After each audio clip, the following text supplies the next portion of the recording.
Olá, saúdo cada uma de vocês, com a graça e a paz de nosso Senhor Jesus Cristo. Amém?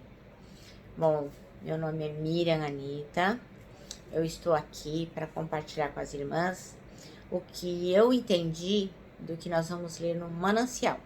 Lembrando que o Manancial é uma publicação de meditações diárias da União Feminina Missionária Batista do Brasil. Então, o texto não é meu e eu digo aqui o que eu entendi, aquilo que eu entendi, ok? Vamos iniciar orando? Senhor Jesus, que a Tua palavra seja compreendida, que nós possamos ser transformados através dela. Tu sabes, Senhor, quantas pessoas estão nos ouvindo agora, que Tu possas abençoá-las, que nós sejamos todas perdoadas em Teu nome, em nome de Jesus. Amém. Bom, irmãs, hoje o nosso texto vai falar sobre os benefícios do culto doméstico. Quem escreveu foi o pastor Cláudio Souza. E eu vou fazer só uma pequena introdução sobre a importância do culto doméstico. Talvez nem todas que estejam nos ouvindo agora, me ouvindo agora, saibam o que é um culto doméstico.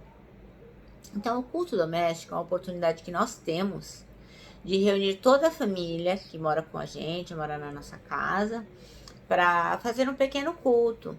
A gente lê a palavra, estuda, dá o parecer, canta um hino, canta um louvor, enfim, faz um culto em casa para o Senhor. Então é um momento assim muito importante e a gente tem que aplicar tempo nisso, né? A gente não pode deixar que o importante seja substituído por aquilo que é urgente. Porque a nossa agenda, os nossos compromissos são tantos, né? Tenho que ir à feira, tenho que ir ao mercado, fazer almoço, limpar a casa, lavar a roupa, tenho reunião na igreja, tenho que trabalhar, estudar, são tantas coisas que nós acabamos fazendo com que o urgente tome o lugar do que é importante. Então, assim, é bíblico, né? Que nós temos que primeiro dar lugar a Deus, e aí as outras coisas vão ser acrescentadas. Então, a gente não pode pôr a carroça na frente dos bois. Então, qual é a utilidade do culto doméstico? Ele vai nos ajudar na nossa vida espiritual, individualmente, como família e também como igreja, né? Então, assim, no culto doméstico, a gente ensina e reforça os critérios e os valores cristãos, entendeu? Então, ele não tem a ver com a placa da igreja. A igreja tal pode fazer culto doméstico. Não. Qualquer cristão, qualquer pessoa que aceitou Jesus Cristo como seu Salvador, que confessou seus pecados e entende que dali para frente deve seguir os passos de Jesus, deve se responsabilizar ou por liderar esse culto ou por participar dele, entendeu? Porque assim, se Deus não for nossa prioridade, vai ficar difícil, né?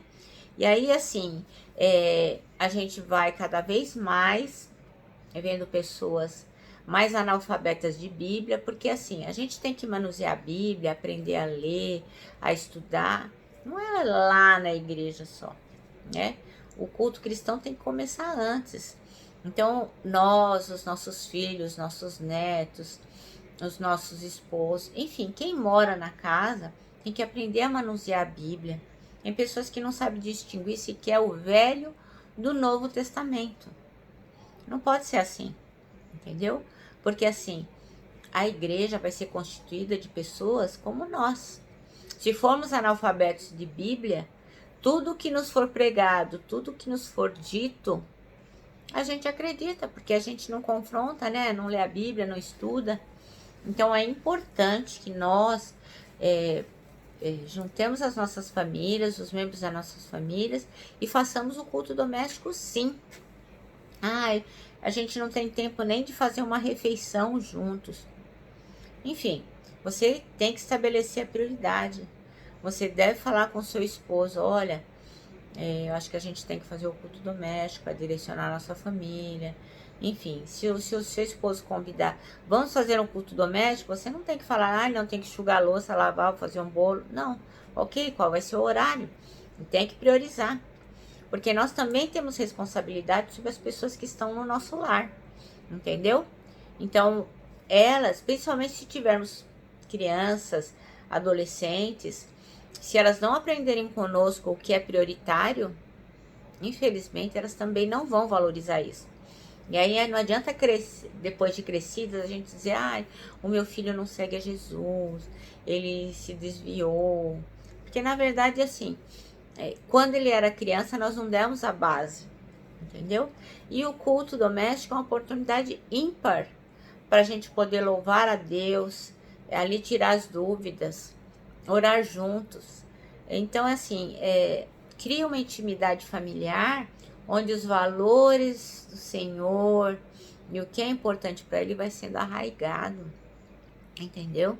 E isso não pode ser deixado para lá de forma nenhuma. Porque se a gente não tem conhecimento da verdade, como nós vamos transformar a sociedade numa sociedade justa? Então, quando a gente olha e fala assim, nossa, eu vi no noticiário tanta desgraça, fulano matou ciclano, fulano assaltou ciclano. Mas por quê? Porque nos lares não existe o conhecimento da palavra, não existe a verdade, não existe Deus. E aí fica difícil, ter uma sociedade justa. Então não adianta a gente reclamar que o mundo está cheio de bandido, de pessoas insensíveis, de pessoas cruéis, se nós também não semeamos a boa semente. A boa semente, ela inicia sendo plantada na nossa casa, entendeu?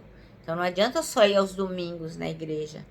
A gente tem sim que fazer o culto doméstico, temos que ir à escola dominical, que é lá pela manhã que a gente tira as dúvidas. A gente tem que se preocupar com as coisas de Deus, porque depois não dá para reclamar. Bom, o pastor Cláudio Souza, ele pede que a gente leia Josué 24, do versículo 14 ao 16. E diz assim: agora temam o Senhor e sirvam-no com integridade e fidelidade. Joguem fora os deuses que os seus antepassados adoraram, além do Eufrates e no Egito, e sirvam ao Senhor. Se, porém, não lhes agrada servir a Deus, escolham hoje quem irão servir. Se aos deuses que os seus antepassados serviram além do Eufrates, ou aos deuses dos amorreus, em cuja terra vocês estão vivendo. Aí Josué diz, mas eu e a minha família serviremos ao Senhor. Então o povo respondeu, longe de nós abandonar o Senhor para servir outros deuses. Amém? Isso é de fundamental importância. Assim, parece que naquela época era fácil, essa questão dos deuses, porque era assim, era só abandonar os deuses do além Eufrates, ou os deuses do Egito, ou não adorar os deuses dos amorreus. Mas hoje nós temos outros deuses, os quais nós colocamos no lugar do Senhor, Às vezes a televisão, às vezes é o celular, às vezes é o nosso trabalho, às vezes é o estudo na escola. Então são outros deuses com outros nomes, mas que também substituem o lugar de Deus. Bom, o versículo que o pastor Cláudio Souza escolheu foi o 15, que diz assim: se porém não lhe agrada servir ao Senhor, escolha hoje a quem irão servir. Se aos deuses que os seus antepassados serviram além de Eufrates, ou os deuses dos amorreus, em cuja terra vocês estão vivendo. Mas eu e a minha casa serviremos ao Senhor. Bom, uma das grandes ferramentas espirituais que contribui para o nosso crescimento na fé é o culto doméstico. Então, ele precisa fazer parte da rotina de toda a família que professa que Jesus Cristo é o Senhor e Salvador da sua vida. Então, assim, a recomendação aqui é que seja diária, é lógico. Mas, assim, nem sempre é possível. Mas a gente tem que escolher, que seja semanal ou quinzenal. Esta prática tem que existir na vida da nossa família. E aqui ele vai elencar 4 benefícios desta prática. O primeiro é o princípio do maná. Para aquelas irmãs que não conhecem o que era o maná, então o maná foi o sustento que o Senhor mandou, era um alimento diário que o Senhor mandava no deserto. No deserto, quando os hebreus estavam lá, quando o povo de Deus estava lá, que eles fugiram do Egito. Quando eles saíram do Egito, eles não tinham que comer no deserto. Então o Senhor mandou o maná. O maná caía diariamente, mas era um alimento que tinha que ser consumido naquele dia. Aquele dia, quanto maná a pessoa quisesse comer, ela poderia. Mas se ela guardasse para o dia seguinte, iria estar cheio de bicho. Hecate, entendeu? Então, assim, o maná é o exemplo aqui escolhido para dizer a você que você tem que se reunir com a sua família diariamente na presença do Senhor.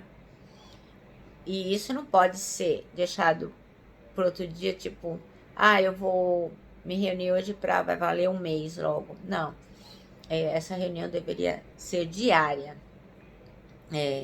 E o pastor coloca aqui que quando a gente se reúne com toda a família, quando todos estão juntos, Deus vai confortando, desafiando, fortalecendo, alimentando espiritualmente todo mundo da família, né?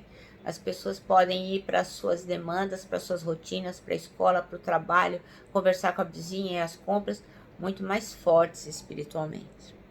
O segundo princípio aqui, que é importante fazer o culto doméstico, é o princípio do legado. Porque quando Josué, ele disse, eu e a minha casa serviremos ao Senhor, ele tinha mais de 100 anos. Então, não era pouca coisa não, né? Ele era mais de 100 anos. Mas ele tinha certeza que como ele e a casa dele serviam ao Senhor, ele tinha certeza que esse legado ia permanecer depois da morte dele. Ele sabia que a família dele não ia deixar de seguir o Deus vivo e verdadeiro depois da morte dele, porque ele havia ensinado a quem eles deveriam servir. Outro princípio é o princípio do testemunho. Então, Deus não exige de nós menos do que exigiu de Josué. Então, a Bíblia não foi só escrita para Josué, foi escrita para nós também. Então, o que acontece? A gente tem que separar um tempo para a família para cultuar Deus, e esse tempo muitas vezes vai servir de testemunho.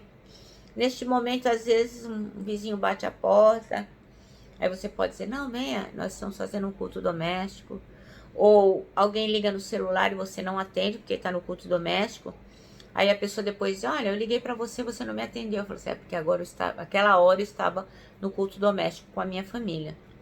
E você pode, então, dizer do amor de Deus. Então, esse aí é o princípio do testemunho. E o último dos benefícios que ele deixa aqui é o princípio da fidelidade. Josué diz, lance fora os seus falsos deuses, no versículo 14. Então, ele deixa bem claro que o povo deve abandonar os deuses dos antepassados e os deuses daquela nova terra que eles estavam entrando para seguir unicamente ao Senhor. Porque Deus não aceita que o seu povo dê honra a mais ninguém além dele. E é por isso que sempre que fazemos um pedido, uma oração, fazemos em nome de Jesus Cristo. Talvez você que esteja me ouvindo não entenda, né? Por que nós oramos em nome de Jesus Cristo? Porque a Bíblia diz que só tem um que pode ser intercessor, interceder por nós, entre Deus e os homens só tem um, que é Jesus Cristo. Então ninguém mais vai levar as nossas demandas, o nosso pedido, quando pedimos perdão ou intercedemos por alguém, não existe ninguém que possa fazer isso, a não ser Jesus Cristo. A Bíblia é bem clara sobre isso. Então, é importante que você tenha isso em mente. É o princípio da fidelidade, porque o nosso Deus é um Deus que tem ciúmes. Ele quer que nós prestemos a Ele todo o nosso culto. E um culto, racional. Não é porque todo mundo faz igual que a gente vai fazer também. A gente ora em nome de Jesus porque crê que Ele sim é quem pode levar os nossos pedidos a Deus. E aliás, se você não aceitou o Senhor Jesus Cristo, fique esperto, porque só tem um que pode nos salvar de todo pecado. Jesus Cristo morreu, ressuscitou e vive está. E Ele vai voltar, viu? Ele vai voltar. Nosso manancial então termina assim, dizendo que as meditações do culto doméstico nos ajudarão a manter um estilo de vida agradável ao Senhor, ok? Então, amadas irmãs, eu espero em Jesus que vocês possam ter a oportunidade de participar deste culto doméstico, que vocês possam crescer espiritualmente. Eu também creio, tenho esperança que um dia no meu lar poderei fazer isso. Na minha casa sou eu e o meu esposo não é cristão, mas eu oro por ele todos os dias e eu creio que eu e a minha casa serviremos ao Senhor. Entendeu? Meu filho mora bem longe, também não é cristão, mas também oro por ele e creio que um dia nós todos faremos um culto doméstico, ok? Bem, eu termino aqui deixando um abraço fraternal, abraço de ursa e termino com a nossa palavra-chave que é saudades.